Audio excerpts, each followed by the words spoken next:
네, 이 아시안을 타겟으로 하는 인종혐오 범죄들이 급증하고 있는 현재 실제로 미국 역사를 자세히 살펴보면은 다양한 분야에 기여한 아시안들이 아주 많다는 소식입니다. 어떤 사람들인지 오늘 좀 살펴보도록 하겠습니다. 지금 전화에는 저희 위클리 매거진을 진행하시는 문대원 박사 연결되어 있습니다. 문 박사님 안녕하십니까?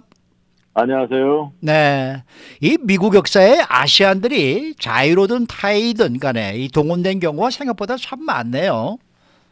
그러게요. 역사를 자세히 이렇게 들춰보니까 우리가 네. 생각하는 것보다 훨씬 많은데요. 네.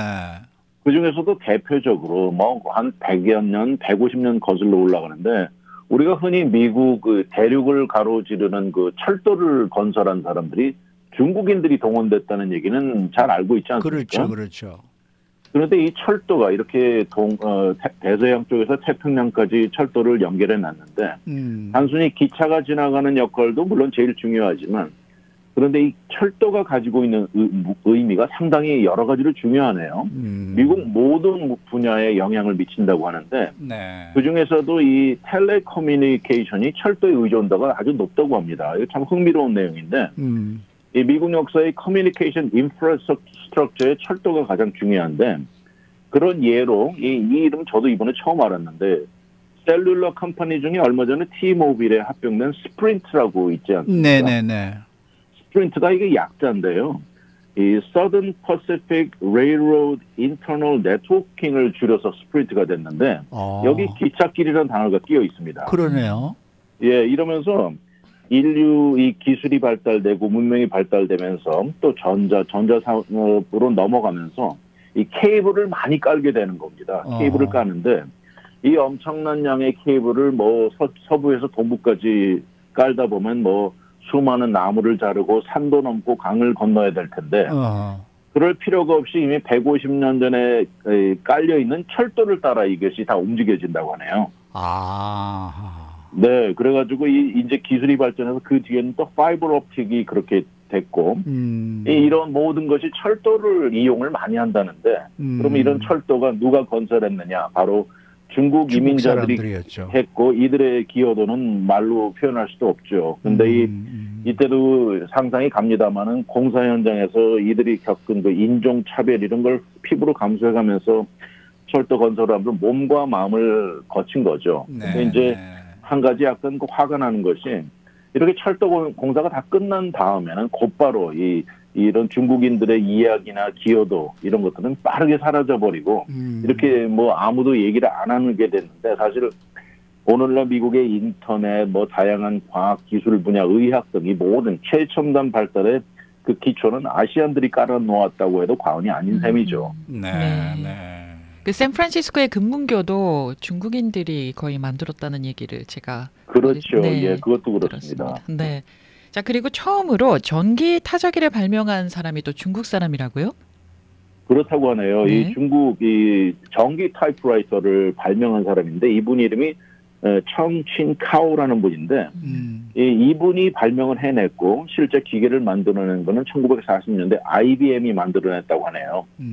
1906년에 중국에서 태어나서 36년에 영국으로 옮겨간 이분인데 전기공학, 일렉트리컬 엔지니어링을 공부했고 그러다가 이제 세계 2차 대전이 터지면서 42년에 미국으로 오게 됩니다. 그래가지고 뉴욕에 베이스를 두고 이 새로운 프로젝트가 이 첫 번째로 그 이전에는 수동으로 이렇게 타이프라이터를 치고 그랬었는데 전기 타이프라이터를 개발한 것인데 그래가지고 이 자기가 그 스케치를 그려가지고 이 IBM하고 파트너를 맺는 게 좋겠다는 생각. 그때도 당시에도 IBM이 최고의 글로벌 대형 회사였던 모양입니다. 그래가지고 자기 아이디어를 엔지니어들과 회사 간부들한테 내놓았더니 IBM은 이걸 금방 이제 받아들이면서 관계가 두터워지고 1947년에 이 전기 타이프라이터가 등장을 하게 됐는데 20세기 후반 들어서 사실 이 IBM이라는 회사가 꾸준히 많은 아시안들과 또 아시안 아메리칸 발명가들, 과학자들을 많이 포섭해 왔다고 하네요.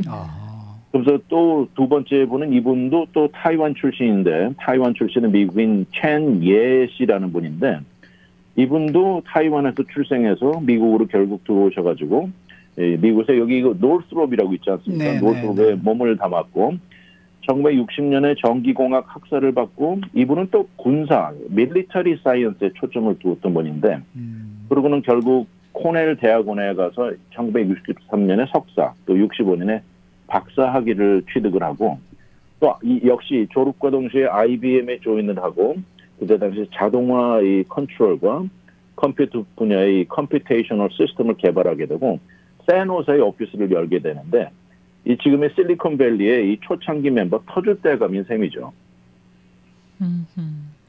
이 아시아들의 기여도는 뭐 상당히 큰 거는 확실한 것 같은데 그 중에서도 지금 커뮤니케이션 기술 분야에서 더 두드러진다 이런 이제 얘기도 있더라고요. 그 아시안들이 이 분야의 파이어니어라고 많이 얘기를 하는데요. 그 중에서 또 이분은 일본계 미국인 리오 에사키 씨라는 이 과학자인데 이분도 여기서 태어난 건 아니고 1925년에 오사카에서 태어나셨다가 티네이저 시절에 일본에서 보내고 그러면서 2차 대전을 겪으면서 얼마나 그 많은 죽음과 파괴 또 인류의 멸망 같은 이 절망감에 빠져가지고 어린 시절을 성장했습니다. 그래서 이렇게 어려운 세계 정세를 거치면서 뭔가 이렇게 이해를 해보려고 했는데도 불가능했어요. 그래가지고 뭔가 삶의 의미를 추구하던 중에 이 물리학이라는 것, 피직스가 자기 생각에는 자연에게 가장 기본적인 것 같다는 생각이 들면서 이 학문에 몰두를 하게 됩니다. 네. 그러다가 이 도쿄의 어느 날 밤 폭격이 맨날 도쿄에 있었지 않습니까?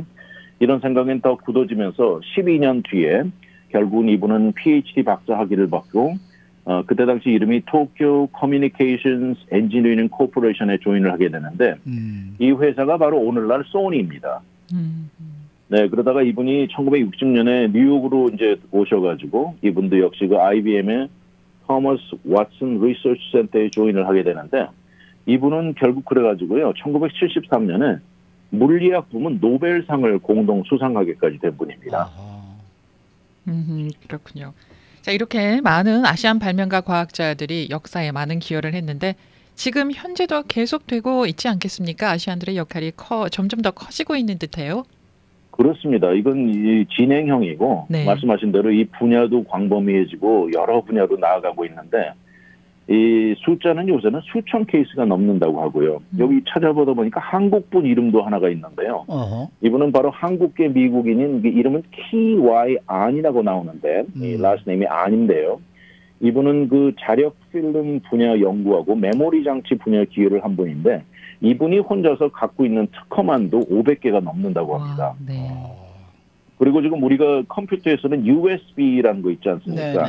Universal Serial Bus라는 거의 약자인데 이분도 인도계 미국인 AJ 바치가 이 파이어니어였고요.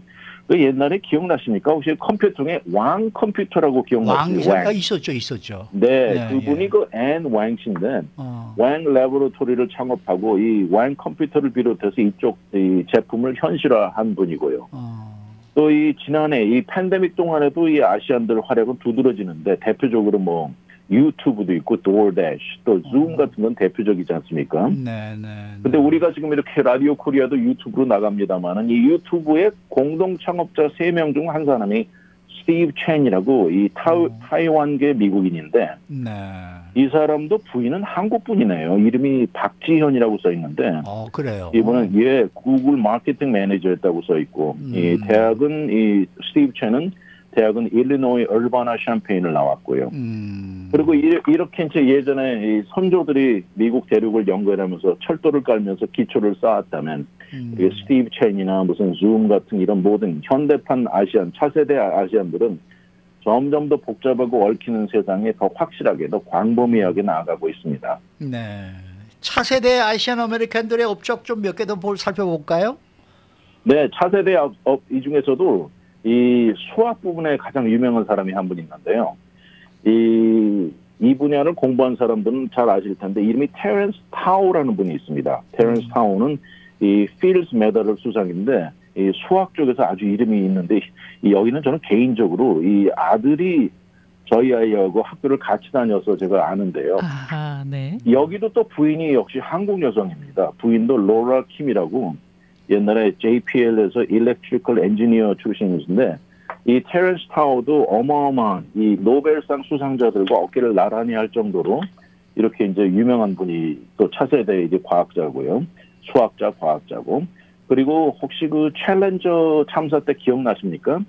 그 스페이스 셔틀 챌린저에 탔던 거 일본 사람, 네, 맞습니다. 일본 분이 돌아가셨죠. 오니즈카라고 그분이 기억이 나실 텐데요. 네네. 아시안 아메리칸으로 1985년에 첫 번째 우주 비행을 한 사람이고, 결국 불행히도 1986년에 그 스페이스 셔틀 챌린저, 저는 지금도 그 폭파하는 장면이 생각이 나는데 세상을 떠나셨습니다.